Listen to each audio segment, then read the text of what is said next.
一名阿富汗游击队员被苏军塞到坦克下，苏军直接启动坦克，钢铁履带缓缓从男人身上碾压过去。临死前，男人大喊表示没有人能活着离开阿富汗。一旁的妻子苦苦哀求。紧接着，远处一群阿富汗女人愤怒地举起石头，朝着坦克砸过来。苏军见状立即缩回去，但这群女人依然不依不饶，而她们的行为无疑是以卵击石罢了。随即，苏军士兵扔出一颗毒气弹，众人看见黄色烟雾，下意识地撒腿就跑，只剩下一个懵懂无知的少女，她还在疯狂地攻击着坦克。片刻间，刚刚还活蹦乱跳的女人瞬间变成了一具尸体。苏军士兵见状下来查看，他们个个戴着防毒面具，甚至还有人往井里投毒，这是想从根源破坏村庄的生机。还有士兵拿起喷火器对着房屋无情的喷射，众村民被烧得惨叫不止。还有士兵直接往人堆里投放手榴弹，连村口的牲畜都没有放过。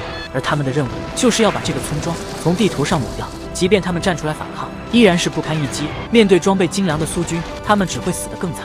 这是真实发生在阿富汗的事件。1979年12月底，在阿富汗一个安静祥和的村子里，有人在祈祷，有孩子在放羊，妇女们在洗着衣物。忽然，天空传来轰鸣声，一颗颗炸弹从天而降。苏联大举入侵阿富汗，接下来就是长达10年的战争。进入阿富汗的苏军士兵，他们没有按部就班，反而开始抹平一个又一个村庄，所到之处寸草不生。一名反抗军为了保卫家园，拿起武器便开始反击。可是简陋的装备根本对苏军的坦克造成不任何伤害，反而被对方的坦克轰得面目全非。等出门在外的游击队回到村子，看到昔日的家园变成一片废墟，亲人惨死，他们痛苦不已。游击队员泰康决定复仇，发誓要为村子里的822名乡亲以及83头牛羊报仇雪恨。然而就在这时，远处驶来几辆摩托车，他们正是当地的反抗军首领。首领放下武器，请求和泰康合作，共同对付苏军的入侵。泰康自然是不同意，因为这些反抗军只知道谋取利益。反抗军要求找他们的首领谈谈，但泰康的父亲已经被杀，而他还不知道哥哥刚刚被苏军的坦克碾压致死。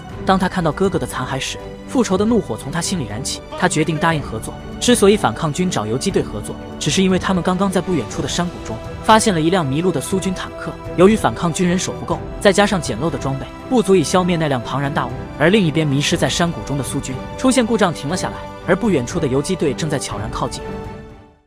苏军士兵把炮弹放在路边，随后又在下面压上一颗鬼雷，布置好一切后转身离开。紧接着，一名反叛军以为荣获战利品，好奇地拿起了炮弹。此时被压在下面的鬼雷立马爆炸，人倒是还有一口气，但肠子已经洒了一地。看着奄奄一息的队员，队长毫不犹豫地开枪结束他的生命。因为在阿富汗反叛军的眼中，会拖累队伍的人就应该死，战争就是如此残酷。同时，阿富汗游击队和反抗军达成合作，他们带领众人开始追击那个迷路的苏军坦克。由于天气炎热，游击队员们口干舌燥。当他们发现水源，一个队员迫不及待冲上去喝，但泰康察觉到了异常，他在草丛中发现苏军投毒的罐头，但此刻为时已晚，队员已经毒发身亡。而不远处的苏军正观察着一切，他们已经在这里困了一周。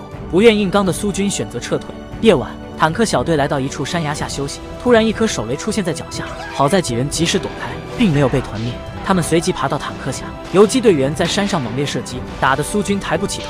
这时指挥官打开坦克底部的暗门，让队员们爬进坦克，紧接着发动坦克快速逃跑。等他们逃到一个平坦地才停下来。随后苏军在周围装上红外线探测仪，没一会就探测到一群人正向他们靠近。于是士兵将炮塔360度旋转起来，机枪喷火器同时开火。随着探测仪上的亮点消失，攻击也随即停止。几个苏军士兵以为自己的重火力至少消灭了30个游击队员，怎知到了清晨才发现被重火力杀死的是一群野鹿。几个人瞬间感到丝丝绝望，而队员们中也出现了猜疑和分歧。指挥官怀疑队伍中的阿富汗翻译是卧底，于是借口让翻译官去河边看看水深。等他来到河里没走2步，身后的指挥官便用机枪射杀。其中一个士兵眼镜哥看到后很生气，要将指挥官的行为记录下报给上级。这一下彻底激怒了指挥官，本来就对眼镜哥不满的他，更加让指挥官怀恨在心。坦克继续出发，但没过多久，因为坦克发动机过热被迫停下来维修。一名队员抱怨说应该放弃这破坦克，带着武器走出去。这时指挥官寻找到了对付眼镜男的理由，并以此为借口下令把他绑在巨石上，脑袋下还被压着一颗拉了保险的手雷，只要一抬头就会爆炸。看来苏军对待自己人也这么狠。随后剩余士兵开着坦克走掉，只剩眼镜哥一人绝望的呐喊。指挥官自然是想把他留给反抗军慢慢折磨，怎知狼群追踪着气味率先赶到。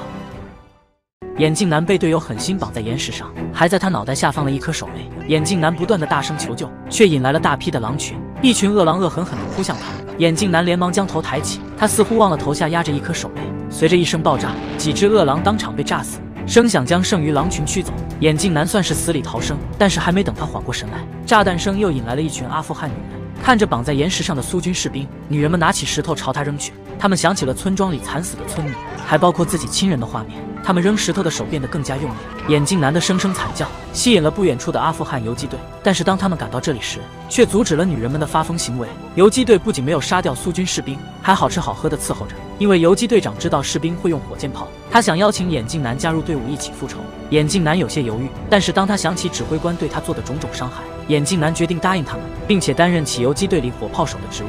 而另一边的坦克小队正在想方设法的出去，现在他们只要穿过眼前的大峡谷，就可以回到总部营地。士兵们激动不已，可下一秒指挥官突然喊停。等众人下车查看时，一条巨大的峡谷横在了面前。更不幸的是，坦克的燃油已经耗完，他们只能在原地等待支援。这时，一架苏军飞机从头顶经过，队长连忙拿出信号枪发射，直升机收到信号立即降落。正当他们以为可以返回营地时，队长却命令他回到坦克里，因为坦克兵就必须待在坦克上。然而坦克手满腔愤怒，他直接举起机枪对准直升机，威胁2名士兵下飞机。没办法，士兵只能提着燃油再次回到坦克上。坦克小队就此掉头继续寻找回去的路，而埋伏在一旁的游击队高兴不已，只要坦克掉头，他们就有机会复仇。而苏军坦克刚开走没多久，就遇见了刚刚的直升飞机，而上面的士兵全都暴毙，只因他们喝下被坦克小队投毒的水源。指挥官万万没想到，自己一番操作害死了自己的队友。这时突然一阵声响，引起坦克手的注意，远处一群阿富汗游击队正朝他们赶来。坦克手连忙架起机枪，对准他们一顿扫射，可是没开几枪，子弹就已经被耗完。面对敌众我寡的形势，他们只能驾驶坦克疯狂逃跑。游击队紧追不舍，很快就超近到追上坦克。复仇的眼镜男迅速架起火箭弹，对着坦克就是一炮。遗憾的是，坦克只被击中炮管，并没有失去行动能力。眼看苏军小队要再次逃走，不料轰鸣声从山顶传来，几块巨石砸在坦克上，坦克履带脱落，失去行动能力。原来是一群阿富汗女，他们用手雷炸碎巨石，造成山体滑坡的现象。最后苏军的结局，如同坦克压死的游击队员说的一样，没有任何一个苏军能活着离开阿富汗。